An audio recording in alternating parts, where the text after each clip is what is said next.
இந்த கூட்டம்ங்கிறது சீமானுக்கு பெரிய வெற்றி.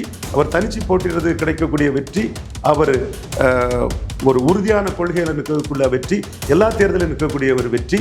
இப்படி ஒரு வெற்றி அவருக்கு வாக்கு சதவீதத்தில் 2026 காத்திருக்கு என்பதற்கு கட்டியம் கூடக்கூடிய ஒரு விழா, ஒரு நிகழ்ச்சியாட்டு இந்த நிகழ்ச்சி சீமானுக்கு பெரிய வெற்றி. எல்லா திசையிலும் எல்லாரும் இதை பெரிய வெற்றியாக சொல்கிறாங்க.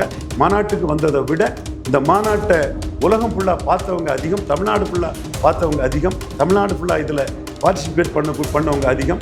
ஸோ சீமானுங்கிற தனி மனிதன் ஒரு தமிழ்நாட்டின் தலைவனாக வர்றாங்க. அடுத்து உயிர் பெற்றுட்டு இருக்குது, உருப்பெற்று இருக்கிறது தான் உண்மை. கோயம்புத்தூருக்கு போயிட்டு என்கிட்ட சொன்ன ஒரே தகவல், சார் நீங்கள் சொன்னது தான் சார் கரெக்டு. சீமானை பற்றி நீங்கள் சொல்லும்போது எனக்கே ஆச்சரியமாக இருந்து, சார் யார் இதை வருத்தப்படுறாங்களோ வருத்தப்படல, அதை பற்றி எனக்கு கவலை இல்லை சார். ஸ்டாலின் என்ன நினைப்பாரு, எடப்பாடி என்ன நினைப்பாருங்கிறதெல்லாம் எனக்கு கவலை இல்லை சார். என்னோட ட்விட்டர் பக்கத்தில், எக்ஸ் தளத்தில் நான் தமிழகத்தின் தலைவன், தமிழ்நாட்டின் தலைவன் சீமானுன்னு உடனே பதிவு பண்ணிட்டேன் சார். மக்கள் அந்த அளவுக்கு அதை விரும்பி பார்க்குறாங்க. உண்மை சார், அந்த அளவுக்கு காசு கொடுக்காம ஒரு பெரிய கூட்டம் சீமானுங்கிற ஒரு தனி மனிதனோட தங்களில் ஒருத்தர் சீமான்னு அடையாளப்படுத்தி வராங்க சார்ன்னு தம்பி சொன்னாப்புல. அந்த எக்ஸ் தள பதிவுலையும் அதை நான் போட்டுட்டேன், தமிழ்நாட்டின் தலைவன் சீமானு போட்டேன்னு சொன்னாப்புல. இது சீமான் பின்னாடி ஒரு லட்சியத்தோட நம்ம சாதிக்கணும்னு மக்களுக்கு எதுக்கு தயாராக இருக்கிறாங்க. அதை அவர் எஸ்டாப்ளிஷ் பண்ணிட்டாரு.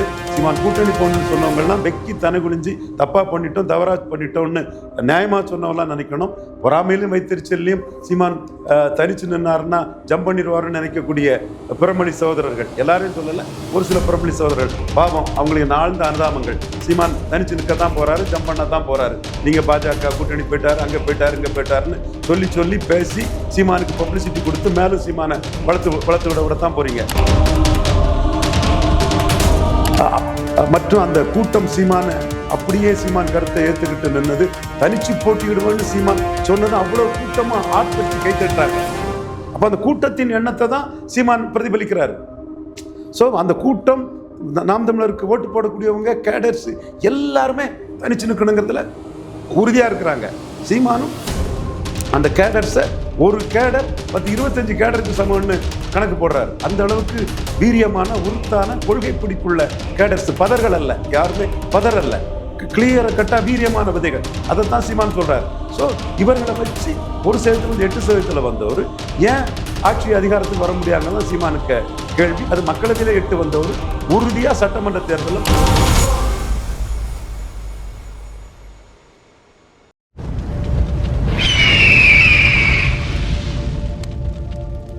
அரசியல் கருத நேயர்களுக்கு வணக்கம். இன்று நம்மோடு இணையும் சிறப்பு விருந்தினர் அரசியல் திறனாய்வாளர் திரு ரவீந்திரன் துரைசாமி அவர்கள்.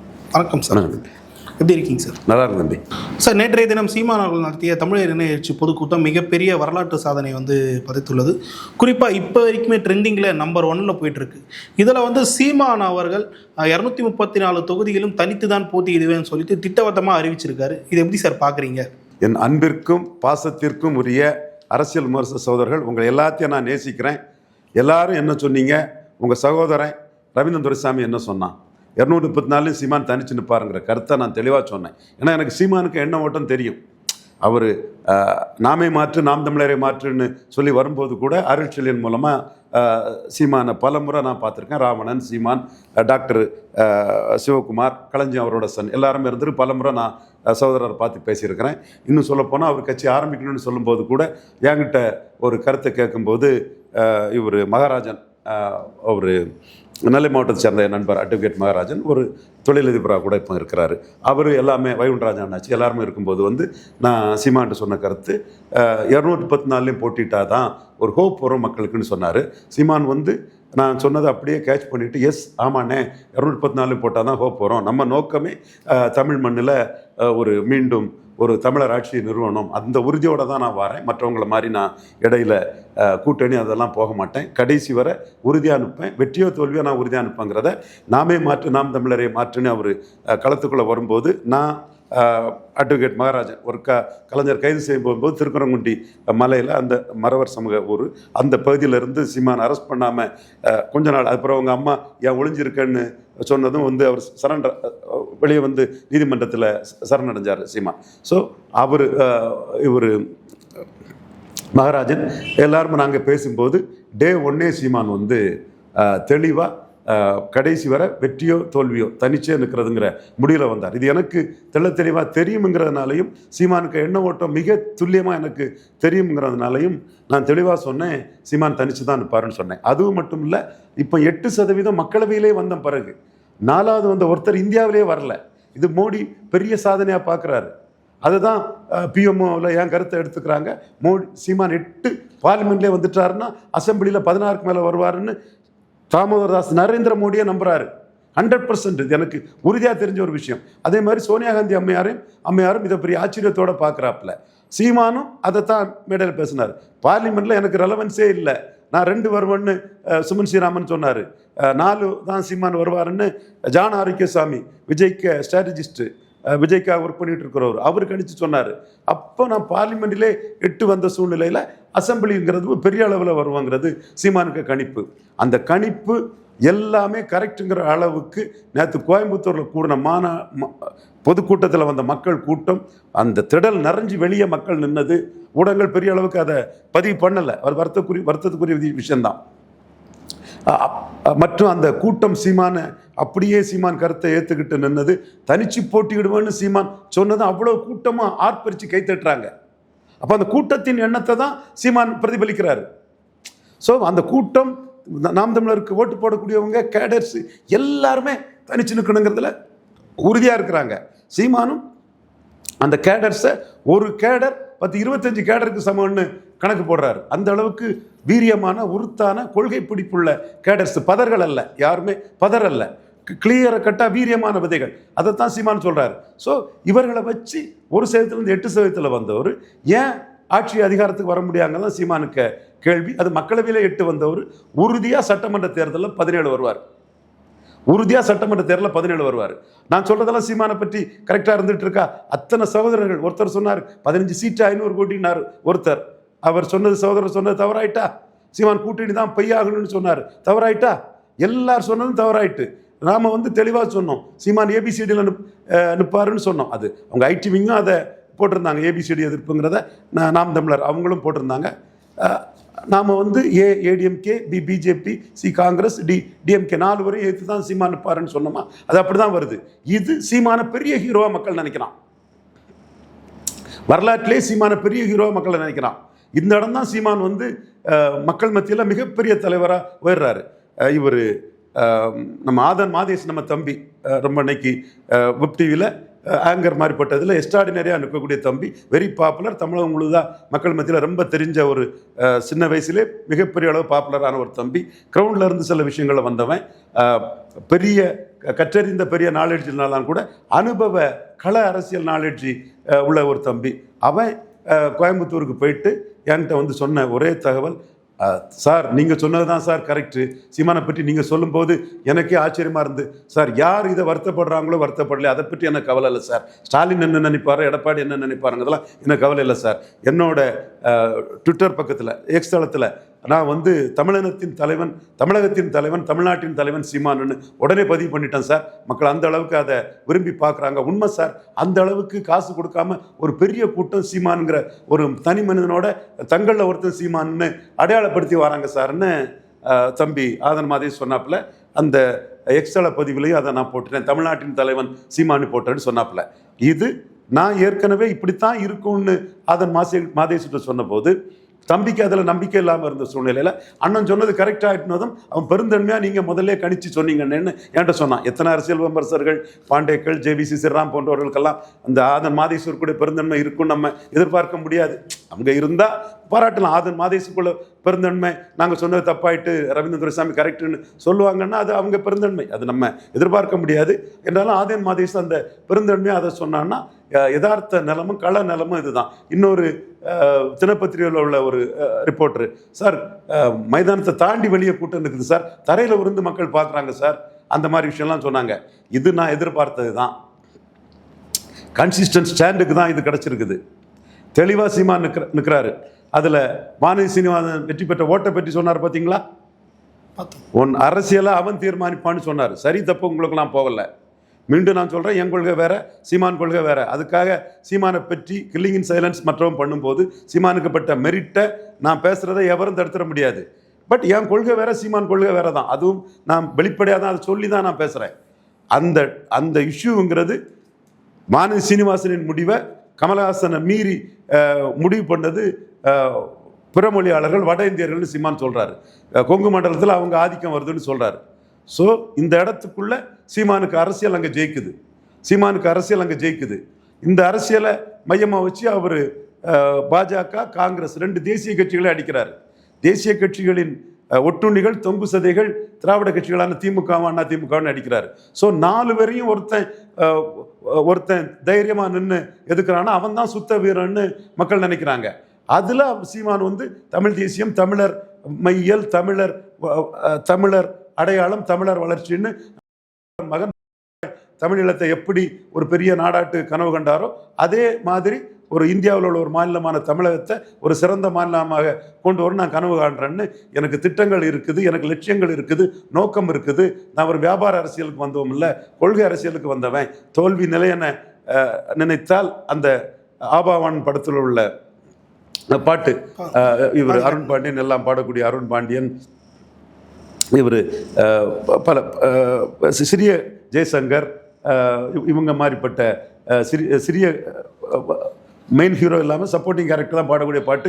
அந்த படத்தில் பெரிய அளவுக்கு நிற்கக்கூடிய ஒரு பாட்டு. அந்த பாட்டை வந்து தெளிவாக அவர் பாடும்போது ஒட்டுமொத்த கூட்டமே அதை ஏற்றுக்கிட்டு நின்றுச்சு. அப்போ சீமான் பின்னாடி ஒரு லட்சியத்தோடு நம்ம சாதிக்கணும்னு மக்கள் நிற்கிறதுக்கு தயாராக இருக்கிறாங்க. அதை அவர் எஸ்டாப்ளிஷ் பண்ணிட்டாரு. சீமான் கூட்டணி போகணுன்னு சொன்னவங்கெல்லாம் வெக்கி தனி குனிஞ்சு தப்பாக பண்ணிட்டோம், தவறாக பண்ணிட்டோம்னு நியாயமாக சொன்னவங்களாம் நினைக்கணும். பொறாமையிலையும் வைத்திருச்சல்லையும் சீமான் தனிச்சு நின்னாருன்னா ஜம்ப் பண்ணிடுவாருன்னு நினைக்கக்கூடிய பிறமொழி சகோதரர்கள், எல்லாரையும் சொல்லலை, ஒரு சில பிறமொழி சகோதரர்கள் பாவம், அவங்களுக்கு நாழ்ந்த அனுதாபங்கள். சீமான் தனிச்சு நிற்க தான் போகிறாரு, ஜம்ப் பண்ண தான் போகிறாரு. நீங்கள் பாஜக கூட்டணி போயிட்டார், அங்கே போயிட்டார், இங்கே போயிட்டாருன்னு சொல்லி பேசி சீமானுக்கு பப்ளிசிட்டி கொடுத்து மேலும் சீமானை வளர்த்து விடத்தான் போகிறீங்க. தெளிவாக வானதி சீனிவாசனுக்கு வெற்றியை பற்றி சொல்லும்போது சீமான் என்ன கணக்கு போடுறாருன்னா, அதிமுகவுக்கு காங்கிரஸும் வேண்டாம், பிஜேபி வேண்டாம், மோடியும் வேண்டாம், ராகுலும் வேண்டாம்னு அதிமுக இந்த 20% ஓட்டில் பெரும் பகுதி தனக்கு கிடைக்கும். தான் கன்சிஸ்டண்டாக 2024 எடுத்த நிலைப்பாட்டோடே நான் நிற்கிறேன். எடப்பாடி பழனிசாமி தன் நிலைப்பாட்டை மாறிட்டாரு, இன்கன்சிஸ்டன்ட் ஆயிட்டாரு, கொள்கை உறுதியற்றவர் ஆயிட்டாரு. முபாரக்கோட இப்தார் பார்ட்டியில் சொன்ன வார்த்தையை விட்டு மாறிட்டாரு. வார்த்தையை மாறுறதும், மாறி போகிறதும், கலர் மாறுறதும், பச்சவந்தி மாறுறதும் எடப்பாடிக்கு வாடிக்க. எடப்பாடி ஒரு நம்பகத்தன்மையற்ற தலைவர், சீமான் நம்பகத்தன்மை உள்ள தலைவர். எடப்பாடி ஈர்ப்பு சக்தியற்ற தலைவர், சீமான் ஈர்ப்பு சக்தி உள்ள தலைவர்னு மக்கள் வந்து தெளிவாக புரிஞ்சு இந்த முறை சீமானுக்கு 17% வாக்கு வர மக்கள் தெளிவாக கொடுப்பாங்க. இது உறுதி. அது ஈர்ப்பு சக்தியற்ற, நிலையான கொள்கையற்ற, மாறி பேசக்கூடிய, மாறி முடிவெடுக்கக்கூடிய இபிஎஸ்ஸின் பலகீனத்தால் சீமான் இந்த வளர்ச்சியை பெறாரு. இதுக்கு ஆதாரத்தை நான் பாண்டே ஜேவிசி ஸ்ரீராமுக்கு சொல்ல கடமைப்பட்டிருக்கேன். ஏற்கனவே ஜெயலலிதா அம்மையார் இருக்கும்போது 1% இருந்த சீமான் தான் 8% வந்திருக்கிறாரு. அது ஈர்ப்பு சக்தியற்ற, சமூக நீதியை சூறையாடக்கூடிய 2 ஜாதி கட்சியாட்டு ஜாதிவாரி கணக்கெடுப்பு நடத்தாமல் ஒரு ஜாதிக்கு இடஒதுக்கீடு கொடுத்த எடப்பாடி பழனிசாமியை பலகீனப்படுத்தி தான் சீமான் இந்த நிலைமைக்கு வந்திருக்கிறாரு. இதை வந்து யாரும் மறுக்க முடியாது. இது நடந்த விஷயம். நாளைக்கு 17% வருவார் எடப்பாடி பழனிசாமி பலகீனப்படுத்திங்கிறத நான் முழுமையாக நம்புகிறேன். நம்பி தான் இந்த கருத்தை நான் முன்வைக்கிறேன். ஸோ இந்த கூட்டம்ங்கிறது சீமானுக்கு பெரிய வெற்றி. அவர் தனிச்சு போட்டிறது கிடைக்கக்கூடிய வெற்றி, அவர் ஒரு உறுதியான கொள்கையில் நிற்கக்கூடிய வெற்றி, எல்லா தேர்தலில் நிற்கக்கூடிய ஒரு வெற்றி. இப்படி ஒரு வெற்றி அவருக்கு வாக்கு சதவீதத்தில் 2026 காத்திருக்கு என்பதற்கு கட்டியம் கூடக்கூடிய ஒரு விழா, ஒரு நிகழ்ச்சியாட்டு இந்த நிகழ்ச்சி சீமானுக்கு பெரிய வெற்றி. எல்லா திசையிலும் எல்லாரும் இதை பெரிய வெற்றியாக சொல்கிறாங்க. மாநாட்டுக்கு வந்ததை விட இந்த மாநாட்டை உலகம் ஃபுல்லாக பார்த்தவங்க அதிகம், தமிழ்நாடு ஃபுல்லாக பார்த்தவங்க அதிகம், தமிழ்நாடு ஃபுல்லாக இதில் பார்ட்டிசிபேட் பண்ணவங்க அதிகம். ஸோ சீமானுங்கிற தனி மனிதன் ஒரு தமிழ்நாட்டின் தலைவனாக வர்றாங்கிற ஆதன் மாதேஷின் கருத்து வந்து உயிர் பெற்றுட்டு இருக்குது, உருப்பெற்று இருக்கிறவங்க தான் உண்மை. ஓகே சார், குறிப்பாக நேற்று மேடையில் பேசிய ஜக்மோகன் சிங் ஒரு கருத்தை வந்து பதிவு பண்ணியிருந்தார். நாம் தமிழரை பார்த்து இந்திய தேசிய கட்சிகள் வந்து அச்சப்படுவதற்கு காரணம் அவர் தேசிய இனங்களை வந்து ஒன்றிணைக்கிறார் அப்படின்ற ஒரு விஷயத்தை வந்து பதிவு பண்ணியிருக்காரு. ஸோ பாஜக காங்கிரஸை தாண்டி ஒரு தேசிய கூட்டமைப்பை வந்து சீமான் உருவாக்க மீண்டும் நான் சொல்கிறேன், என் பாலிசி வேறு, அவர் பாலிசி வேறு. பட் அவருக்கு அந்த வெஸ்ட் பெங்காலை சேர்ந்த ஒரு தலித் எம்எல்ஏ மாயாவதி மம்தா பானர்ஜியோட லாயலிஸ்ட்டு. அவர் வந்து பெங்கால் இது மம்தா பானர்ஜி சொல்லி தான் வந்தது, அவர் இல்லைன்னு சொல்கிறாங்க கூட சொல்லி தான் வந்தது. அவர் பேச்சும் அடுத்தால ஒரு சீக்கியரோட பேச்சும் பஞ்சாபி சீக்கியரோட பேச்சும் சீமானோட ஐடியாலஜிக்கு ஒரு பெரிய எலிவேஷனை கொடுத்துட்டு, அது வந்து தமிழ்நாட்டுக்குள்ள ராகுல் அண்டு மோடி அல்லாத ஒரு பார்வையை வந்து தமிழ்நாட்டுக்குள்ள சீமானுக்கு கொடுத்துட்டு, இந்த பார்வையை தான் எடப்பாடி பழனிசாமி வந்து 2024 புரட்சி தலைவர்னு தனக்குத்தானே பட்டம் சூட்டிக்கிட்டு நாங்கள் நவீன் பட்நாயக் மாதிரி வருவோம், நாங்கள் மம்தா பானர்ஜி மாதிரி வருவோம், நாங்கள் ஒய்எஸ்ஆர் ஜெகன் மாதிரி வருவோம்னு இவங்க காங்கிரஸ் கூடயும் கூட்டணி வைக்காம பாஜகவுடையும் கூட்டணி வைக்காம தனிச்சு களத்தில் நின்றவங்க இந்த மாதிரி வருவோம்னு ஐயா எடப்பாடி பழனிசாமி இந்த நிலைப்பாடு தான் எடுத்தார். பட் ஐயா எடப்பாடி பழனிசாமி இந்த நிலைப்பாட்டில் வந்து பலட்டி அடித்து மீண்டும் 18% கிறிஸ்டின் முஸ்லீம் ஓட்டு பாதிப்பு, மாநில உரிமைகளுக்கு பாதிப்பு, பாஜக எங்களுக்கு மைனஸ்ன்னு சொன்னவர் அந்த மைனஸுக்கிட்டே சந்தர்ப்பம் காரணமாக அவர் போய் சேர்ந்துட்டார். தொடர்ந்து தனிச்சே நிற்கக்கூடிய சீமான் இன்னைக்கு தன்னோட நிலைப்பாட்டை உறுதிப்படுத்தக்கூடிய அளவுக்கு ஒரு பெங்காலி லீடர், மம்தா பானர்ஜிக்கு வேண்டியவங்களும் ஒரு சீக்கிய லீடர் அவரே முன்னிறுத்தி தன்னுடைய கருத்தியலுக்கு ஒரு புதிய வடிவமும் ஒரு புதிய முக்கியத்துவத்தையும் அவர் கொடுத்துருக்கிறார். ஓகே சார், குறிப்பாக ஒரு மேடையில் பேசும்போது வார்த்தை சொல்லியிருந்தார், எங்கே பார்த்தாலும் வந்து கூட்டணி போகாமல் எப்படி ஜெயிப்பீங்க அப்படின்னு சொல்லிட்டு எல்லாரும் கேட்குறாங்க, ஆனால் வந்து கொள்கை உள்ளவன் தான் ஜெயிப்பான் அப்படின்ற ஒரு விஷயத்தை வந்து பதிவு பண்ணியிருக்காரு. இதை எப்படி சார் பார்க்குறீங்க? அவர் இந்த இதில் தான் உறுதியாக இருக்கிறாரு, அதில் எந்த மாற்றமும் இல்லை. அதை விட நான் எல்லா விமர்சன சகோதரர்களுக்கும் இன்றைக்கி சொல்லிக்கிறேன், ரங்கராஜ் பாண்டே, ஜேவிசி ஸ்ரீராம் என்னோட சகோதரர்கள் தான் எல்லாம், சுமன் ஸ்ரீராமன், தென் இந்தியா டுடே மணி, தென்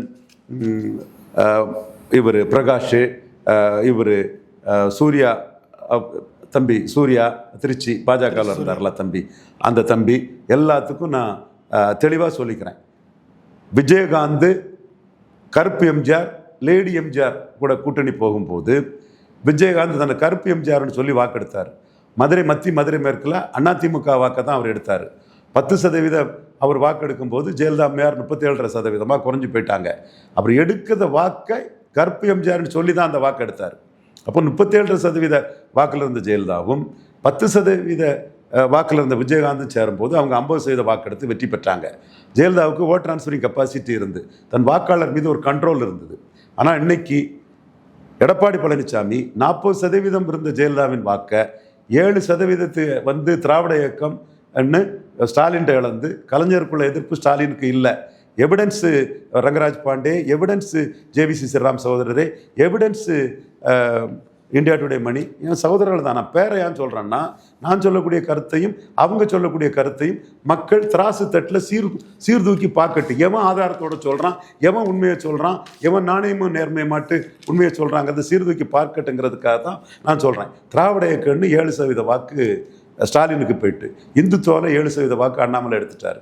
சீமான் 7% வாக்கை வந்து எடப்பாடியை பலகீனப்படுத்தி எம்ஜிஆர் ஊழல்வாதி, வீரப்பன் கொள்ளக்காரம்னா கருணாநிதி ஜெயலலிதாவுக்கு என்ன பேர், கமல்ஹாசன் எம்ஜிஆர் ஆட்சின்னு சொல்லும்போது எம்ஜிஆர் சாராயவை அவர்களை கள்ளி தந்தை ஆக்கினார்னு பேசி, ராஜா முகமது தமிழர் முல்லைப்பெரியால் சரியாக இருந்தார், எம்ஜிஆர் மலையாளி விட்டு கொடுத்துட்டாருன்னு பேசி, இன்னும் ஜெயலலிதா அந்த சமாதி எம்ஜிஆர் ஜெயலலிதா சமாதியெல்லாம் நான் அகற்றுவேன், கடற்கிற அழகை கூட்டுவேன்னு சொல்லி எடுத்திருக்கிறார்.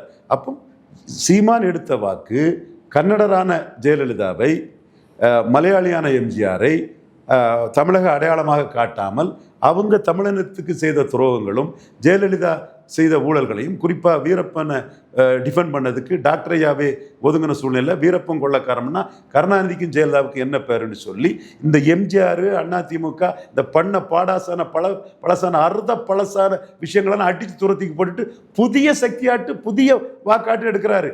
எப்பா விஜயகாந்த் கருப்பு எம்ஜிஆர்னு ஓட்டு எடுத்தாரு, வைகோ எம்ஜிஆர் ஆட்சினாரு, கமல்ஹாசன் எம்ஜிஆர் ஆட்சினாரு, விஜய் எம்ஜிஆர் 3 எழுத்து விஜய் 3 எழுத்துன்னு அவங்க ப்ரொமோட் பண்ணுறாங்க.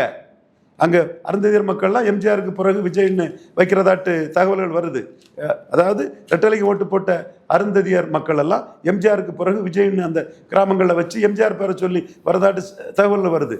ஆனால் சீமான் எம்ஜிஆர் மலையாளி, முல்லைப்பெரியாரில் தமிழர் உரிமையை விட்டு கொடுத்தாரு, எம்ஜிஆர் ஊழல் பெரிச்சாரி, சாராய வாழிகளை கல்வி தந்தையாக்கினார், வீரப்பன் கொள்ளக்காரனா கருணாநிதி ஜெயலலிதாவுக்கு என்ன பேர், கடற்கரை அழகை எம்ஜிஆர் ஜெயலலிதா சமாதி கெடுக்குதுன்னு ஓட்டு எடுத்தவர்.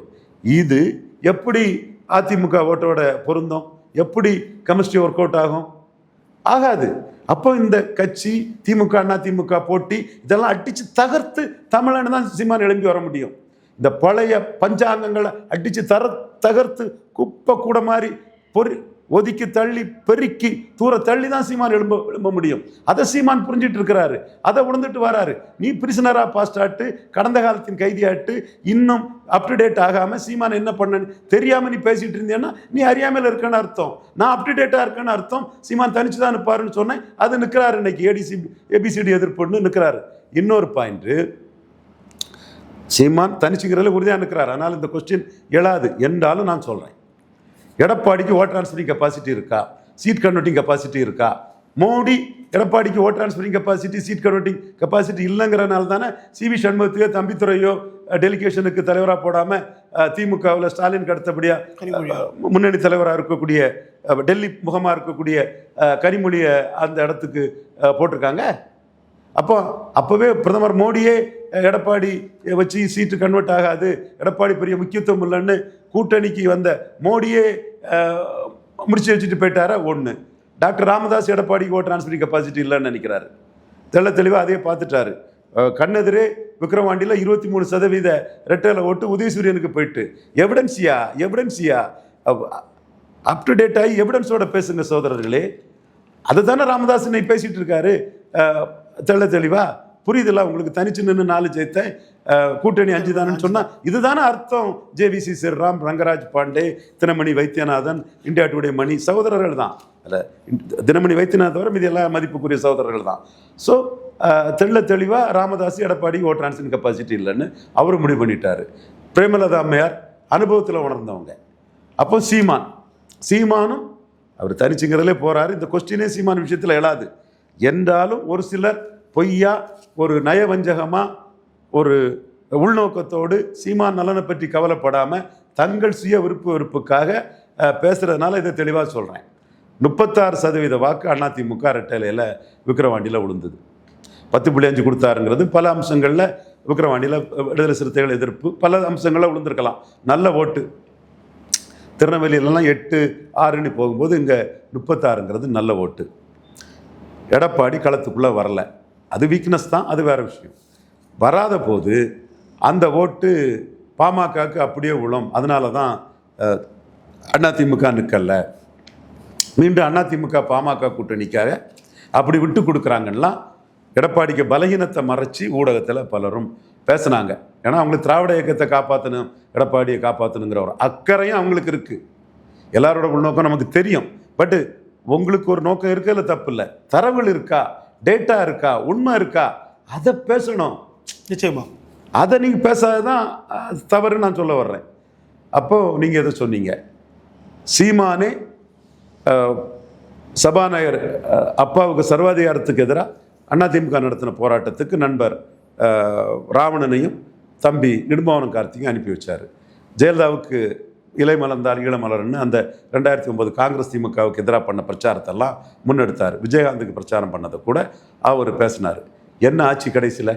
எடப்பாடிக்கு ஓட் டிரான்ஸ்ஃபரிங் கெப்பாசிட்டி இல்லாதனால, சீட் கன்வெர்ட்டிங் கெப்பாசிட்டி இல்லாதனால 1% அதிமுக ஓட்டு தான் சீமானுக்கு வந்தது. 1% அதிமுக ஓட்டு தான் வந்தது. 36% அதிமுக ஓட்டில் 12% வன்னியர்கள் வந்து டாக்டர் ஐயாவுக்கு போயிட்டாங்க. அது கூட அண்ணாமலை எடப்பாடி அடித்து தான் அந்த ஓட்டு எடுத்தார். 50 பூத்துகளில் பாமக வந்து லீட் பண்ணிச்சு. பணத்துக்கு ஓட்டு போட்டாலாம் சொல்ல முடியாது. 50 பூத்தில் எப்படி பாமக லீட் பண்ணிச்சு? நண்பர்களே, இபிஎஸும் அண்ணாமலையும் சேர்ந்து, பெரிய கவுண்டரும் சின்ன கவுண்டரும் சேர்ந்து 2 பூத்தில் தான் லீட் பண்ணாங்க. நான் அண்ணாமலையோட வெல்விஷர் தான். என்றைக்கும் அதில் நான் மாற்றி மறித்து பேசக்கூடியவும் இல்லை. அண்ணாமலையோட வெல்விஷர், அது ஃபேக்ட். பட் பெரிய கவுண்டரும் சின்ன கவுண்டரும் சேர்ந்து நின்று 2 பூத்தில் தான் அங்கே லீட் பண்ணாங்க. டாக்டர் ஐயா 50 பூத்தில் அங்கே லீட் பண்ணார். 23% ரெட்டையில வாக்கு உதயசூரியனுக்கு போயிட்டு. இதுதான் முக்கியமான விஷயம். இதுக்கு யாருக்கிட்டையும் வழக்கம் இல்லை. இவன் இங்கே இருந்து ஏசி ரூமில் இருந்துட்டு திமுக விட்டு அதிமுக போகாதும்மா. சீமானே அடித்து தகர்த்து எல்லாத்தையும் டெமாலிஷ் பண்ணிட்டு புதிய சக்தியாக எழுப்பி வராரு. டெமாலிஷ் பண்ணிட்டு தாங்க சீமான் புதிய சக்தியாக எழுப்பி வராரு. அந்த டெமாலிஷனில் தாங்க அவர் ஜெயலலிதாவை கருணாநிதிக்கு எம்ஜிஆருக்கு இடையிலலாம் பேச காரணம். அந்த இமேஜை அடித்து யாருன்னு நினைக்கிறாருங்க. தெளிவாக அதைத்தான் சீமான் பண்ணிட்டு இருக்கிறாரு. அந்த சீமான் ஈரோடு கிழக்கில் தெளிவாக நின்று சீமானிசத்தை பேசினார். 16% ஓட்டு வந்தது. அந்த இடத்துல ஹீரோவாக நின்னார்.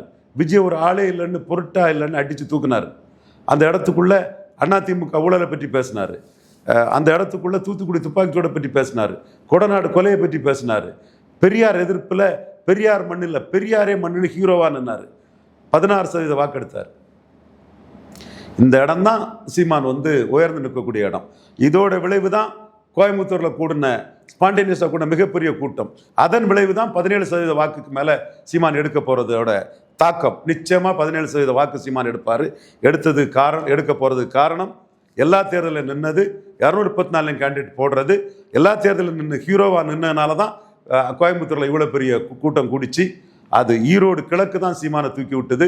ஈரோடு கிழக்கில் எப்படி தமிழிசையை காலி பண்ணுன்னு பொன்னாரு, ராஜா, தென் இலகணேசன்ஜி எல்லாரும் தமிழிசைக்கு எதிராக குழி தோண்டினாங்களோ, அதே மாதிரி அண்ணாமலைக்கு எதிராக நயினாறு, தமிழிசை, வானதி சீனிவாசன், பேராசிரியர் சீனிவாசன், இன்னும் யாரெல்லாம் பிஜேபி தலைவர்கள் பேரெல்லாம் சேர்த்துக்கிடுங்க, எல்லாரும் தனிச்சு போட்டியிடான்னு சொல்லி சீமான்ட்ட லீடர்ஷிப்பை விட்டுட்டு போயிட்டாங்க. பாஜக போட்டியிடாமல் சீமான்ட்ட லீடர்ஷிப்பை விட்டுட்டு போயிட்டாங்க. நான் கேட்குறேன், என்டிஏ கேண்டிடேட் அன்புமணிங்கிறவரை அண்ணாமலை விக்கிரவாண்டியில் அனௌன்ஸ் பண்ணி 29% எடுத்து சாதிக்கிறார். ஒரே குட்டையில் ஊறிய மட்டைகளை நாராக கழிப்போன்னு சொல்லி, அது சீமான் வார்த்தை, ஒரே குட்டையில் ஊறிய மட்டைகள்னு சொல்லி அதை சாதிக்கிறார். அதை அண்ணாமலை தான் சொன்னார். அதுக்கப்புறம் தான் சீமான் சொன்னார். அந்த என்டிஏ ஏன் ஈரோடு கிழக்கில் கேண்டிடேட் போட முடியல? டாக்டர் ராமதாஸுக்குள்ள தில்லியா தமாகவுக்கு இல்லை, ஏன் கண்டஸ்ட் பண்ணலை? அப்போ சீமான்கிட்ட கீழே போயிருவோங்கிற அச்சமா? நான் நடந்தால் எப்படி இருக்குங்கிறது வேற, அதில் எனக்கு மாறுபட்ட பார்வைகள் இருக்கலாம். பட் நடக்க வாய்ப்பு இருக்குன்றாங்க. நடக்க வாய்ப்பு இருக்குன்னு பயந்து நீங்கள் ஓடிட்டீங்களே. நிச்சயமா சீமான் ஓடலையே. வா, யார் வேணாலும் வா, நான் எந்த இடம் வந்தாலும் பரவாயில்ல, நான் நிற்பேன், மக்களை நம்பி நிற்பேன். நீ சீமானோட கீழே போயிருன்னு தானே நீங்கள் ஓடினீங்க. நிச்சயமா சார். சீமானோட கீழே போயிடும், அது சீமான எமர்ஜி இருந்தால் ஓடினீங்க. அப்போ களத்துக்கு வராமலே தோற்று ஓடனாதான்னு அர்த்தம். அந்த ஓட்டர்ஸ் மத்தியில் சீமான் தானே ஹீரோன்னு அர்த்தம். அண்ணாமலனுக்கு ஆசைப்பட்டிருக்கலாம், அது வேற விஷயம். உங்கள் கட்சி உங்களை அலோவ் பண்ணலையே. கருணாராஜன் என் அன்புக்கும் பாசத்துக்கும் உரியவர். நான் ஒரு ராமதாஸ்கிட்ட முரண்பட்டு இருக்கும்போது எனக்கு பொதுக்கூட்டம் மேடையை நாடார் சங்கம் மூலமாக தந்தவர் கருணாராஜன். நான் நன்றி உணர்வு கொண்டவன், என் சகோதரர் தான். பட் ஆர்கே நகரில் கலைக்கோட்டு உதயம், தமிழர் அடையாளம், தமிழன்னு சொல்லக்கூடிய என் தம்பி, அவனை நிறுத்தி தமிழன் தான் பேசுவாப்பில்ல, என்னையே திட்டுவாப்பில்ல.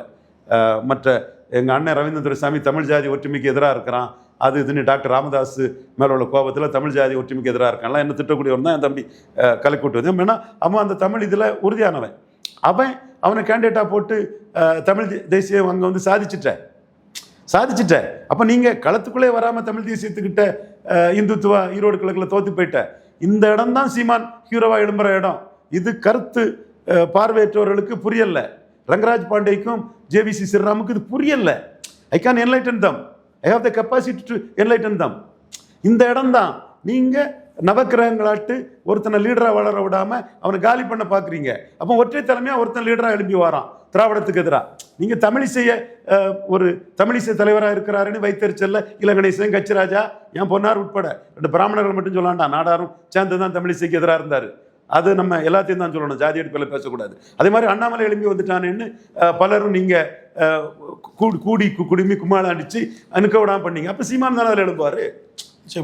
அண்ணாமலை லீடரா நின்று ஈரோடு கிழக்கில் நிற்க முடியலன்னா சீமான் தானங்க அங்கே எழுப்பாரு. இது களத்துல இருந்து எனக்கு தெரியுது, கள நிலவரம் எனக்கு தெரியுது. எல்லா தேர்தலையும் போடுறது மெரிட்டு, 214 போடுறது மெரிட்டுன்னு சீமானை பேசிட்டாரு அதை. ஸோ இதுதான் சீமானின் வெற்றி. உறுதியாக 17% ஓட்டு சீமான் எடுக்கிறாரு. அதற்கு காரணம் என்டிஏ ஈரோடு கிழக்கில் களத்தை விட்டு போனது. அண்ணாமலை நீக்கலாம் அதுக்கு பிறகு தான் வருது. ஈரோடு கிழக்கு களத்தை விட்டு போனது. தமிழிசையை காலி பண்ணுறதுக்கு எப்படி அவங்க ஆர்கே நகரில் கோட்டை விட்டாங்களோ அதே கோட்டை விட்ட தன்மையை அண்ணாமலைக்கு எதிராட்டு இவங்க பொறாமையிலும் காட்பிடிச்சுன்னு அண்ணாமலை வளர்றான்னு கோட்டை விட்டுட்டு சீமான் கையில் அந்த லீடர்ஷிப்பை விட்டுட்டாங்க. இதுதான் உண்மைங்க. நான் இதை முன்னாடியும் பேசியிருக்கேன், இப்போ தெள்ளத்திலே உடச்சி பேசியிருக்கேன். அதே மாதிரி எடப்பாடி விக்கிரவாண்டியில் ஈரோடு கிழக்கில் நிற்காதது, நான் வண்டியர்கள் மத்தியிலும் நான் வெள்ளாளர் கொன்ற மத்தியிலும் சீமா லீடர்ஷிப்பு சுத்த வீரன் எடப்பாடி செய்தது. ஒரு அரசியல் களத்துக்குள்ள மக்கள் தோக்கடிச்சிருவாங்களோ, 3வது பேருமோ டெபாசிட் இழந்துருவாங்கன்னு அச்சப்பட்டு ஓடிட்டாருன்னு மக்கள் எடப்பாடி பழனிசாமி நினைக்கிறாங்க. இதை கூட ஜேவிசி ஸ்ரீராம நான் கூப்பிட்றேன். நம்ம ஒவ்வொரு தொட்டிய நாயக்கர் ஊருக்கு போவோம், கொங்கு நாடார்கள் ஊருக்கு போவோம், செங்குந்தர் ஊருக்கு போவோம். ஈரோடு கிழக்கில் நின்ன சீமான அவன் ஹீரோவா சொல்கிறான்னா, ஓடின எடப்பாடி பழனிசாமி என்ன சொல்கிறானான்னு பார்ப்போம். கருத்து கணிப்புலாம் யாரும் டக்கால்ட்டி பண்ணாண்டா, யார்கிட்ட வேணாலும் நான் சேலஞ்சு விட்றேன். நேரடியாக கொங்கு நாடார் ஊருக்கு போவோம், செங்குந்தர் ஊருக்கு போவோம், தொட்டிய நாயக்கர் ஊருக்கு போவோம், ஒக்காலிய கவுடா ஊருக்கு போவோம். வாங்க, நீங்கள் கருத்து கணிப்புலாம் மோசடி பண்ணிட்டு தெரியக்கூடாது. நீங்களும் வாங்க, நானும் வரேன். கொங்கு நாடார்கள் ஊரில் போய் கேட்போம், எடப்பாடி ஈரோடு கிழக்கில் நிற்காத பற்றி என்ன நினைக்கிறீங்க? அவரெல்லாம் தலைவராங்க, சீமானுக்கும் அவருக்கு வித்தியாசம் இல்லைன்னு போயிட்டாருங்க. செந்தில் பாலாஜி களத்துக்குள்ளே வந்து டெபாசிட் இலக்க வச்சுட்டாரு போயிட்டாருன்னு அவன் சொல்கிறானா இல்லையான்னு பார்ப்போம்.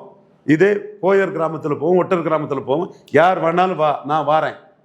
இந்த புள்ளியில தான் நான் கமல்ஹாசன் தினகரன் தாண்டன் சீமான்னு சொல்கிறாரே. அவர் புரியுது இல்லை? கமல்ஹாசன் எவ்வளோ பெரிய ஆளு, கமல்ஹாசன் எவ்வளோ பெரிய ஆளு, பெரிய ஸ்டார் நாயகன். இது தினகரன் எவ்வளோ பெரிய ஆளு, ரெட்டலையும் உதயசூரனையும் குக்கரில் வச்சு அவிச்சார்ல. நான் வன்னியர் கிராமங்களில், நான் வெள்ளாள கவுண்டர் கிராமங்களில் கொங்கு மண்டலத்தில் ஜேவிசி ஸ்ரீராமும் நானும் வாரோம்.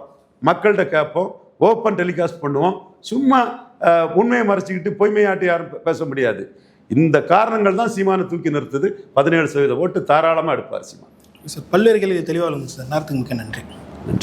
அரசியல் கருத்து நேர்ந்தீர்கள். அரசியல் சப்ஸ்கிரைப் பண்ணுங்கள். நன்றி.